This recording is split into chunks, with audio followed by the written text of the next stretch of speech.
hello चेल का बना पे गुणनखंड बनाना मिटे शॉर्ट ट्रिक लिया तिंग है का नोड़े गुणनखंड बनाना बेसिक मेथड तो नुआ कना स्टेप बाय स्टेप बनावा शॉर्ट ट्रिक तरीका बनावा कि फर्स्ट एंड लास्ट बना देते हैं ना 7 छक 42 माइनस बना तो -42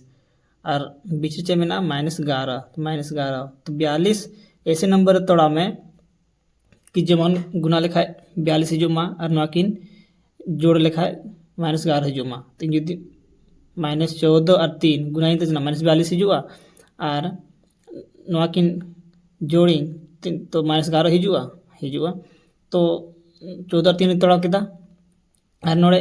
चे में एक्स स्क्वायर रे 6 ते गुना में तो यानी 6 ते बनाठे भागा निमा तो 6 ते भागा निमा तो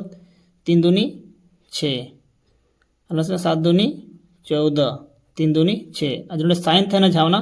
रिवर्स चला माने उल्टा हुआ जी माइनस बना तो प्लस ना माइनस ना बना तो प्लस ना तो बना तो माइनस ना तो सारे ना 7/3 और नोड़े -1/2 तो आसान तरीके से तो ना